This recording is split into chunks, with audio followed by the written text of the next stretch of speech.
ጋይስ በዚህ ሰዓት ሰበር የተባለ መረጃ ተሰምቷል። በኢትዮጵያና በሱዳን መካከል ምንድነው የተፈጠረው? ልንገራችሁ። ኢትዮጵያ ትግስቴ አልቋል እያለች ትገኛለች። በትናንትናው ዕለት የሱዳን ጦር ኃይሎች በኢትዮጵያ ላይ ክስ አሰምቶ ነበር። ከኢትዮጵያ የተነሱ ድሮኖች እያጠቁኝ ይገኛሉ፣ ኢትዮጵያ የሱዳንን ተቃዋሚዎች አርኤስኤፍን ማለት ነው እየደገፈች ትገኛለች የሚል ክስ አቅርበው ነበር። እስከዛሬ ዝምታን መርጣ የነበረችው ኢትዮጵያ ዛሬ ታዲያ በውጭ ጉዳይ ሚኒስትሯ በኩል ምላሽን ሰጥታለች። ሱዳንን በትግስት እያለፍኳት ቢሆንም ነገር ግን አሁን ላይ ትግስቴን በከፍተኛ ሁኔታ እየተፈታተነች ትገኛለች። ሐሰተኛ መረጃንም እያሰራጨች ትገኛለች። እንደዚሁም ደግሞ የኢትዮጵያ ጸረ ሰላም ኃይሎችን በገንዘብም እያገዘች ትገኛለች። ከዚህ ባለፈም ደግሞ የተለያዩ ስልጠናዎችን በምድሯ ላይ እያደረገች ኢትዮጵያን እያስጠቃች ትገኛለች። ስለዚህ ትግስቴ አልቋል፣ በሱዳን ያለው ጦርነት እንዲቆም ድጋፍ አደርጋለሁ፣ ነገር ግን ምንም አይነት ትንኮሳንም አልቀበልም ስትል ገልጻለች። ከውጭ ጉዳይ ሚኒስትር ምላሽ ተገኝቷል ለሱዳን ጉዳይ ማለት ነው። በመጀመሪያ የሱዳን መንግስት አኪዩዝ ያደረገው ነው የሱዳን መንግስት የተጠረጠረበትን ኢትዮጵያ ጥቃት አደረሳለች የሚለውን ነገር ቤዝለስ ወር ደግሞ መሬትና ምንድነው መሰረት የሌለው ወሬ በማለት አጣጥሎታል። ከዛም መቀጠል ደግሞ የኢትዮጵያ ህዝብና የሱዳን ህዝብ ባለው ሪሌሽንና ኢትዮጵያና ሱዳን ያላቸውን ጥብቅ ግንኙነት በማሰብና እሱን ኦነር በማድረግ ደግሞ እሱን በማክበር እስካሁን ድረስ ፐብሊክሊ ከመናገርና ሱዳን ከምታደርስብኝ ነገሮች ፐብሊክሊ ከመናገር ተቆጥቤያለሁ ማለት ተናግሯል። እነዚህ ነገሮች ምንድናቸው? በኢትዮጵያ ውስጣዊ ጉዳዮች ላይ መሳተፍና ኢትዮጵያ መርሰኔሮች ደግሞ ኢትዮጵያ ውስጥ የሚገኙ ጽንፈኛ አካላትን ማሰልጠንና ማስታጠቅን ይጨምርበታል። ከዚህም በተጨማሪ እነዚህን ታጣቂዎችና እነዚህን ጽንፈኞች ለራሳቸው ጦርነት ወር ደግሞ ሱዳን ውስጥ ለሚካሄዱ እርስ በርስ ጦርነት እየተጠቀሙበት ነው ያለው የኢትዮጵያ መንግስት። አሁንም ቢሆን ሁማኒቴሪያን ኖር ደግሞ ሰብአዊ ነገሮችን ባስተዋልና ሰብአዊ ነገሮችን ከግምት ውስጥ ባስገባ መልኩ ሲስፋየርና ተኩስ አቁም ስምምነት ላይ መታችሁ እርስ በርስ ተነጋግራችሁ ሰላም እንድታወርዱ ሲል መጠየቁን አቅርቧል። ሲሆንም ጊዜ ቢሆን የሱዳን ህዝብን ሰላም አስቀድማሉ። ለዚህም ደግሞ የተለያዩ ጥረቶችና የተለያዩ የሰላም ድርድሮችና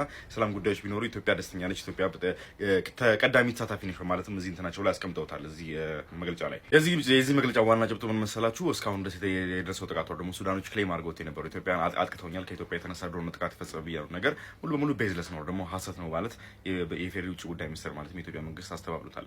ሰበር በጀነራል አብዱል ፈታህ አልቡርሃን የሚመራው የሱዳን መንግስት ኢትዮጵያ ላይ ጥቃት ልከፍት እችላለሁ እያለ እየዛተ ነው ያለው።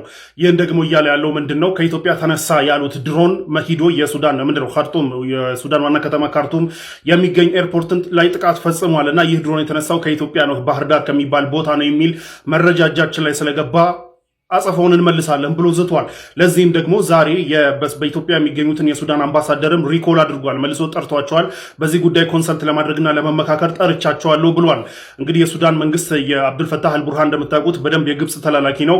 ሳሊ የምትባል ቦታ ላይ በቅርብ ጊዜ ከአንድ ወር ከሁለት ወር በፊት ሁለት ወርም ላይሆን ይችላል ከአንድ ወር በፊት እኔም በሰራሁላችሁ ቪዲዮ ላይ ከኩርሙክ ወደ አደማዘይን መንገድ ላይ ያለ ሳሊ የምትባል መንደር አለች፣ ወር ከተማ አለች። እዛ ላይ እንግዲህ የግብጽ ሰራዊቶችን አስፍሮ የነበረ ሰው ነው። እንግዲህ ከግድባችን በጣም በቅርብ ርቀት ላይ የግብጽ ሰራዊትን አስፍሮ የነበረ ሰው ነው አብዱል ፈታህ አልቡርሃን። አጌንስት ኢትዮጵያን ኢንትረስት በተደጋጋሚ ሲንቀሳቀስ የነበረና እንዲሁም ደግሞ የሱዳን ውስጥ ያሉ አማጽያንን የኢትዮጵያን አማጽያንን ሱዳን ውስጥ ፈንድ የሚያደርግ ግሩፕ ነው የአብዱል ፈታህ አልቡርሃን ግሩፕ። ይህንን ሁሉ እያደረገ ያው ኢትዮጵያ ደግሞ እንደዚህ ያደረገችኝ ምናምን ብሎ አኪውዝ እያደረገ ነው ላይክ ሂዝ ኢኖሰንት እንደሆነ አስመስሎ። ለማንኛውም ይህ ጥቃት የተፈጸመብን ከኢትዮጵያ በተነሳ ድሮን መሆኑን ተከትሎ አጸፋውን እንመልሳለን በዚህም ጉዳይ ለመመካከር ብለን እንግዲህ አዲስ አበባ ውስጥ የሚገኙትን የሱዳን አምባሳደር ጠርተናል ብሎ አሳውቋል።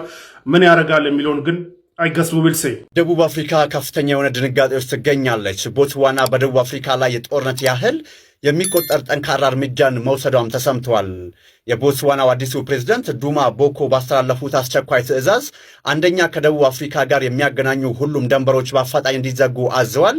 ሁለተኛ ወደ ደቡብ አፍሪካ ይላክ የነበረው የኤሌክትሪክ ኃይል ተቋርጧል።